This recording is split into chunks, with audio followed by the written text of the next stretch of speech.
Hey guys, Jonathan here, and today we're at B&Q, which is like our Home Depot or Lowe's if you're watching from America, and we're putting together another tool wall. Now we've done power tool walls, we've done hand tool walls, but this week we're going to be combining both into one big project. We're going to be taking you with me to get the materials, so you're going to know how much it costs, and most importantly, it's Ryobi tools. Now B&Q stock a pretty good range of their power tools and hand tools, so let's head inside, have a look, and see what we can get. So they've got a bit of hand tools, not a huge amount, but straight away, hammer looks smart. Reminds me of the Milwaukee. Now Ryobi are owned by the TTI group, who owns Milwaukee, and the hammer's pretty cool, so that's going in. Tape measure too, stand out, nice solid thing. Let's have one of those. Couple of levels look smart, and then that is a nice little bit set. So that's all pretty much the hand tools that they've got here. That's a good start. Let's go and have a look at the power tools. Ah, that's a little bit of lime green that caught my eye. Ryobi, a little electric screwdriver. I think that's a pretty good addition to this wall. Obviously it's not compatible with the rest of the Ryobi stuff, but charged with a USB, lovely little thing, 40 quid. We've got one down here. Reminds me of like the cricket out of Men in Black. Noisy cricket.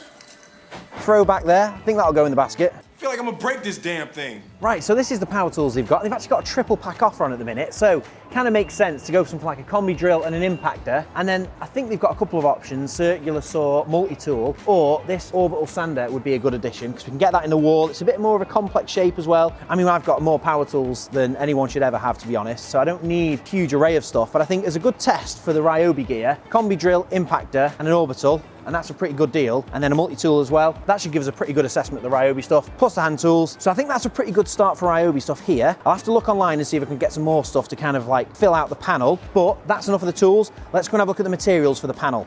So I'm in the timber aisle, and this is the first piece of the puzzle. 12mm sheet of MDF. It's 1.22 meters, so 1,220 millimeters by 610, and that is basically the exact size we're going to build this panel. Now we're going to use ours. We're going to go for ours portrait, but you could do it horizontal as well and mount it on the wall like that. And the best thing about it is this sheet is cut really nice and square, so we don't have to do anything with it. We can literally just build a frame the same size as this, and it should look really nice and solid as well. So that's £15.97 for that panel, which is about $20 basically. So I'm not sure how that compares to your US pricing, but let me know in the comments. For the frame, we're gonna go for one of these boards here. This is 30 centimeters or 300mm wide. It's 18mm edge glued pine, and we can strip this down into 120mm rips, which is what we're going to be using for the frame. And that means I can have a 70mm and a 50mm sheet of foam. It's going to be a really nice stout frame, and that board is £36.97, so about $47. So they're the two main materials I'm going to need, but I'm also going to need a little bit of bead material to put on the front to hold the foam in. So let's grab that. So for a bead, the material is 18mm, so I need something wider. I don't really want to go for like an ornate profile or something that's going to look too obvious. I want something, you know, nice and square finish, so this is what I'm going to go for. This is like a 21mm pine strip. I can glue it and pin it on the front. It's going to look really good, but there's going to be about 3mm overlap, which is going to hold the foam in place. They are £5.97 each, so that's about $7.50. Yeah, I'm definitely going to need two, but if I build another frame, I'll only need one more, because I can get basically one full frame out of 1.5 of these. Right, so with those, that's everything I need. Let's get back to the workshop and let's get cracking. Let's get cracking. So we're back in the workshop, and this is all of the Ryobi stuff I picked up from B&Q, and this is everything I got from the Ryobi website, because I don't think we had quite enough, and it surprised me how much of a range Ryobi had, although they were missing a few, I'd say, crucial hand tools. But let me bring you up to speed. Let me show you what we've got. So I've got the 2 levels, tape measure, bit driver and hammer. They were the hand tools that B&Q sold. And then I also picked up a masonry drill bit set and a bit set as well, which were pretty good as well. They can go in the panel that we're going to be building. I've got the combi drill and the impact gun, and also the orbital sander, which we got from B&Q, and then the little cricket as well, which comes in this really nice little case. Sure, we could do something with that in the future. It's got the Ryobi logo on there. You can see how much kind of dead space you've got in there though. You've got the little cricket screwdriver in the middle, and then a huge amount of dead space. So with a bit of shadow foam in there, I'm pretty confident we could fit a bunch more stuff and make that quite a nice little like compact toolkit or something. Over here is everything I got from the Ryobi website. And did you know this? Ryobi tools have a lifetime warranty. I didn't know. That did surprise me. What I did know was that the same company that owns Milwaukee tools owns Ryobi tools. So you can see a crossover, particularly these adjustable spanners are actually better quality than the Milwaukee adjustable spanners. Now there is a hot take. There is some top level controversy. Ryobi is known as a DIY brand, and a lot of people will slate Ryobi thinking it's not for professionals, but I can tell you now, these adjustables with lifetime warranty surprised me. They are really, really top tier stuff, really high quality. They've got a great feel to them and they are better. Let me show you the Milwaukee ones. So we've got a Milwaukee hand tool build coming up in the future, and they are just better, without a shadow of a doubt. The finish of them, the quality of them, these Ryobi ones are a tier above. Same goes for these pipe grips. These are really good quality stuff. The screwdriver's not opened them yet, but they look really good. Also picked up this multi-tool, which I feel a little bit deceived by. It's like something for a doll's house. It's like a tiny little pocket-sized thing. To me, it looked like a similar size to a DeWalt multi-tool or a Makita multi-tool, which we already have. And I thought this would be a nice little pickup to go with that power tool collection of multi-tools, but it's quite small, so we'll have a look at that. We've also got some little clockmakers or watchmaker screwdrivers there. They didn't have a standard plier set. So even though they have all of the screwdrivers, they've got the Torx screwdriver keys, they've even got aviation snips, which are quite niche really. They don't do a standard plier set. And I could find pictures of them online, so maybe you guys in the USA have got access to a broader range of Ryobi tools that we don't have access to, but I couldn't find a plier set anywhere, so I had to get these. These are by Guild, sold in Argos. Now, if you don't know what Argos is, well, you will. Everybody knows the Argos. Classic Argos catalogue. Definitely not known for their hardware and their tools, but they stock this range of hand tools by Guild, and it's the same colour. It's the same nice lime green colour, so it's going to go into this panel and look quite nice, and I feel help balance it out, because you can't have a standard hand tool set and not have a pair of snips and a pair of pliers. I mean, they are pretty basic stuff. So Ryobi, you need to get that sorted. I think you need to add a plier set on your website pretty urgently. That is a must-have in my opinion. So that's all the Ryobi tools we're going to be putting into the panel, power tools and hand tools. That brings us to how we're going to make the wall panel. Well, I've got the materials, as I showed you in B&Q. We've got the MDF backer board, we've got the pine board as well, which we're going to have to rip that down, and we've got the trim. Let's clear all this off and let's start the build. Let's get started. So I'm going to walk you through the process on how to build this panel, and I am no joiner, I'm an electrician, so I've got to keep it simple, but maybe that means it's easier for you to follow along and build your own. So first things first, I'm going to take this 18mm plank that I've had from B&Q. Now this is 30 centimeters wide, and I'm going to rip this into two 120mm or 12 centimeter slices basically. It'll give me a little bit of change, but maybe I can use that for a future build. So I'm going to rip this down, and I'm going to be doing that with our skill saw. So standard circular saw, and I can put my guide on it and set that to 120 and rip the two pieces down. So let's do it.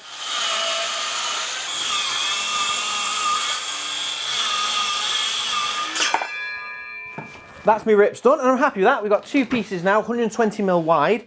I'll just sand the machine cut edges actually, just because of a few little splinters there, and then we can get the MDF on the table and cut them to length. So let me grab the sander first.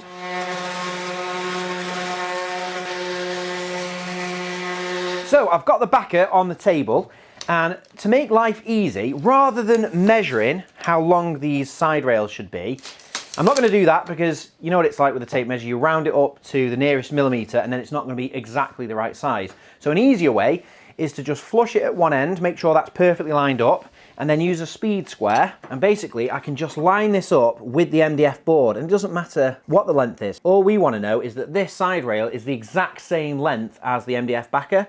So by doing this, we have a line there now which is perfectly in line with the MDF, and then I can run it along the top, and now I'm going to cut that freehand with a skill saw. Because if I had a mitre saw, that would be easier, but I'm doing this in quite a small workshop with basic tools. So that is where we'll cut with a circular saw. I'll do the same on the other rail, and that'll give me the two sides.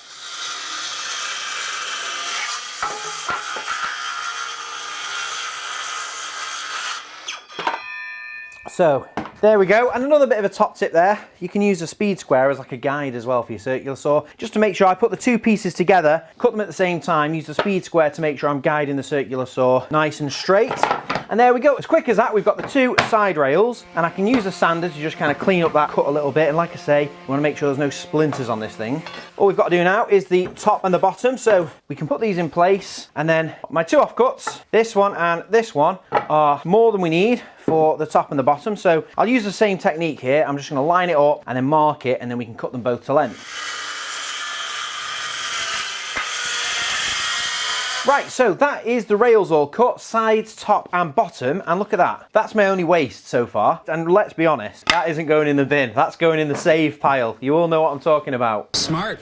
Save that for later. So next up is screwing this all together. Now there's loads of different ways to do this, and I am waiting for a pocket hole jig to arrive. It's not arrived yet. I was hoping to do some pocket holes. As that's not arrived, I'll show you what I would do. I'll show you the simple way that an electrician would put something together. So the way I'm going to do it, I'm going to keep it really simple for this one, and that is literally screw through one board into the other, and then we're going to get a nice solid fix. And because I'm screwing the backer to it as well, it will be really solid. But I'm not an animal. I'm going to make sure that I don't split the wood, and the way that I'm going to be doing that is by using a countersink drill bit. Now, if you don't know what that is, I picked up this set from ITS in a Black Friday sale, and it was a tenner. And basically, a countersink bit is just a really small drill bit, standard drill bit, just like a standard HSS bit, but it's got like a little chuck on it, and it'll drill the hole and put a countersink on it as well. So it's really good for something like this, where you do want the heads of the screws to kind of pull into the board without splitting it, especially because we're drilling on the end of a board into end grain, so it could quite easily split both boards without doing this. So I'm going to put 3 screws in each of the joints. I'm going to take one of the boards and I'm just going to mark the inside. It's 18mm, so I just need to mark it about 9mm like that, and then we will put the screws nice and even so it looks tidy. So I'll go 20, 20 and then 60. So I'll mark up all the boards and then I'll pilot them all.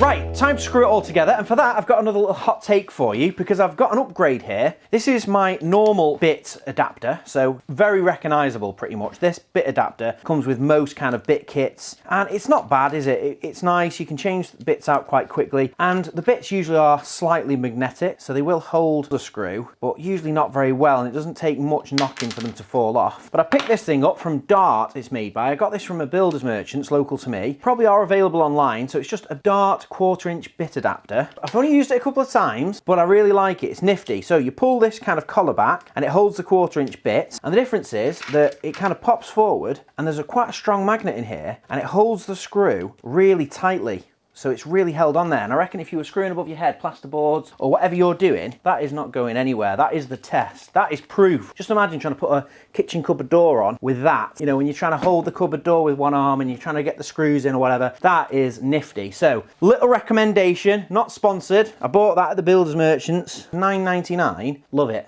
Right, let's screw it together.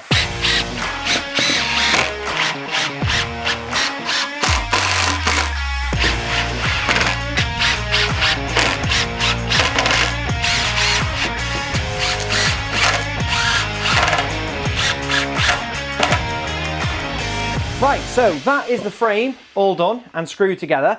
And the beauty of doing it this way is that all of these 4 joints are tight. Now obviously they're not going to take much load. Like if I bang this down on a triangle, it would literally, or on a corner, it would just collapse. But it's solid enough that it's a freestanding frame. It's all nice and square. And now when I kind of screw the back on, because I will be screwing the back on, I could pin nail it, but by screwing the back on, I can then unscrew it and take it off, because the bead that goes on the front, I'm going to use some mitre glue and pin that on. So that'll be fixed forever. And then if I ever want to change the foam out, I can just unscrew the back panel, take that off. So all I've got to do now is flip the whole thing over. I will be piloting it all again, because although I don't think it's as likely to split, it still could, because just the nature of this material, it could split anywhere really. So I will be piloting it all, just the same as before, using the countersink bit. So I'll pilot all the way around now, screw it all together, and then that is the frame finished, ready for some foam. So let's do all the drilling.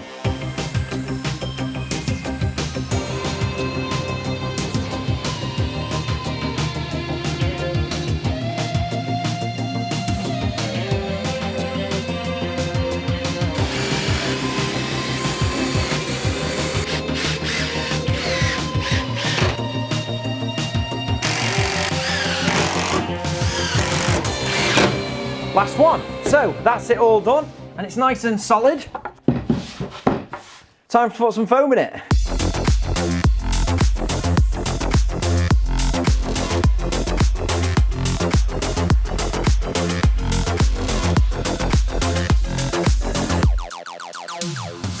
Right, so the foam's all ready, and we've cut it the exact size of this frame. So all being well, it should slot in there perfectly. Now, if you're going to do a shadow foam project, you can get foam in any size you need in one of 7 colours on our website, shadowfoam.com. Go to the custom size page and you can get whatever you need. There we go. So we're going to go 50mm as a base layer, and that way for the power tools we can cut all the way through the thicker 70mm and we'll have a nice kind of base layer. Pretty much all the hand tools will just be the classic cut and peel. So we'll stick that in there. It's that tight that it's trapping all the air underneath. We've got a bit of a vacuum going on. Why won't you die? So once you've wrestled your foam into your coffin, wait there, that's a different video. It's like whack-a-mole this, you pop this side down and then the other side's popping up. There we go, that's pretty good. So now we can put the trim on the front, which is nice and simple. We need some mitre glue for that as well, just to really make it stick solidly. And yeah, then it's on to the fun bit, which is laying out all the tools and seeing how sick this panel's gonna look. So first things first though, let's do the trim. I thought I told you to trim those sideburns. Go home, you're off the team for good. Right, so for the trim, another top tip, and this is one of my favourite things. Now, if you already know about Mitre Bond, this isn't going to be news to you, but if you didn't, I'm going to loop you in. So, this is Mitre Bond. James Bond. There's all the brands are available, but basically it's super glue and activator. Now, the super glue is standard super glue. I've even double checked this because I wasn't exactly sure, but normal super glue is cyroacrylonate. Let me read it again. Cyanacrylate glue. And you know what super glue's like? You get it on your fingers, you've got to hold things down, waiting for it to dry. Well, not anymore. If you've got some activator, and this isn't new stuff, this has been around for a long time, but until you know it exists, you don't know it exists. And that's why I'm telling you. So all you have to do is literally spread the super glue exactly as you would normal glue. So for this one, I'm not even gonna cut this to length. This is how simple this process of putting the beading on is. You can literally put glue down this side here, and I'll just put a nice bead all the way along. Now there's two ways of doing this. Some people will now force this bead where they want it to go and then spray the activator on the side. But another way to do it is to just spray the activator on the material like that. Nice healthy smattering, and then you literally just stick it in place. Now you have to make sure that you're getting exactly in the right spot because it will stick really quickly. But the difference with this is it sets instantly. There's no messing about. Literally as soon as there's that pressure there, that sets solid, and it takes all of the messing about out of it. And like super glue is, I think it's a pain. I did little models when I was a kid with super glue and it always ended up everywhere. And look at that, that is already fixed solid. It's not moving anywhere. I don't even need any pins in that, but seeing as I've got a pin nailer right here and it's already loaded, I will chuck a couple of pins in. So there we go, that one is done, just like that, pinned into place. It's solid as anything. And to cut it off, we're just gonna use this little Japanese cut-off saw, really fine woodworking saw, and we can just trim the end off. And there we go, so that is the first one done, as simple as that. Let me do all the others, and then we can finally get to cutting some foam.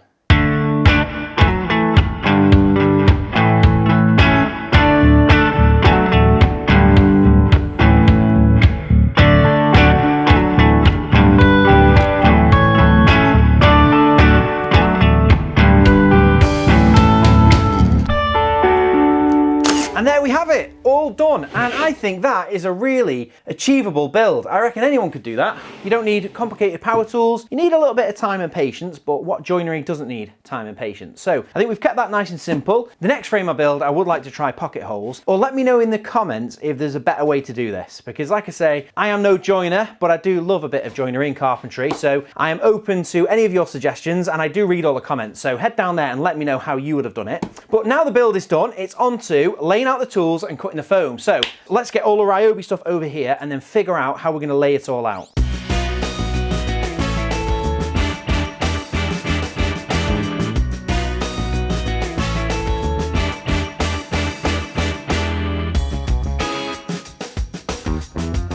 So I've got a bit of a working layout going here. I'm not fully signed off on it. I don't think it's going to stay exactly like this, but sometimes rather than procrastinating and switching things up too many times, it's good to find a starting point. So I'm pretty happy with how these grips and aviation snips line up here. I'm quite happy with the hammer there. So what I'll start doing is cutting in the items I know I'm happy with, and then I can work the rest out as I go. Some kind of top tips when it comes to layout: you topping and tailing items is a nice way to make a bit of room and also to make things look quite nice. And also with a big panel like this, you do want to segment it a little bit, because if you mix everything up, it can make it quite hard to use, quite hard to spot the item you want. But obviously here we've got screwdrivers, all going horizontal in a nice neat row, all in order. And then we've kind of got our other items here that are a bit miscellaneous really. Like we say, we've got grips and pliers down this end, which is all together, and then we've got power tools up here at the top. So they're loosely grouped, and that should make it easier to use, but it probably will move around a little bit. So when it comes to cutting shadow foam, all I'm going to need is one of our cutting kits. That's got an anti-cut glove in it, it's got the scalpel, it's got everything you need to basically cut around the shapes and peel back the foam, and that's exactly how we are going to do this. But what I'll do is I'll get it all cut in, and then maybe I'll save one or two items to show you at the end. So let's get cutting.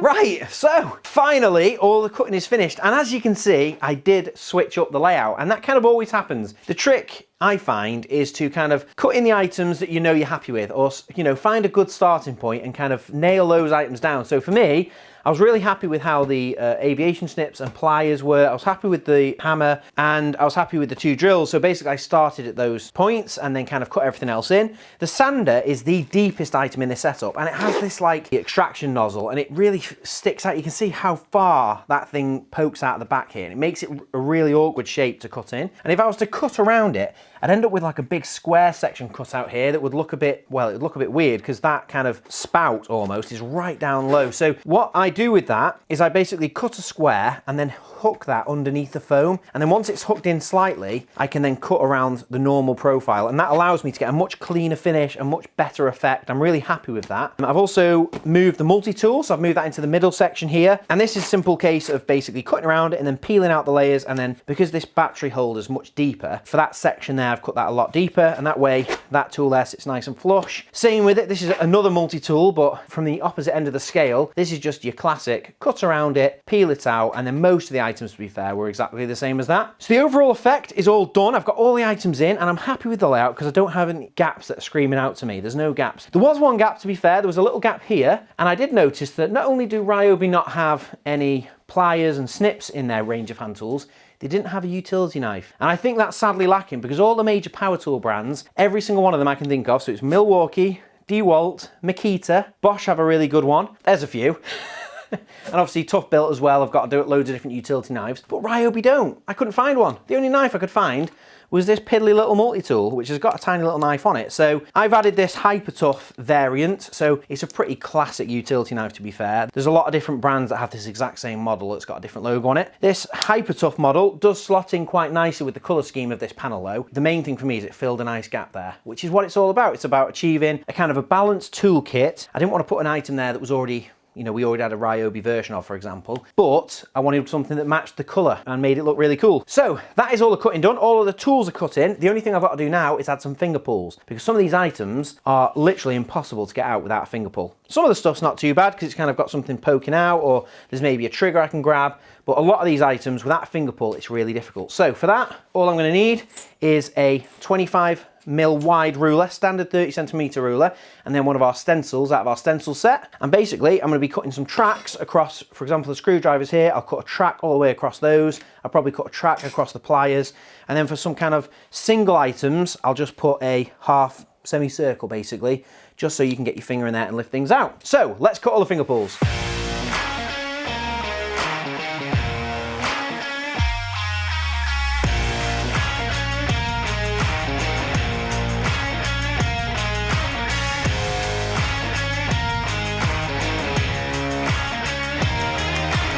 So there we have it. That is the whole build done, and it is a bit of a beast, to be honest. I'm really pleased with the layout. Let's have a look at it in all of its glory.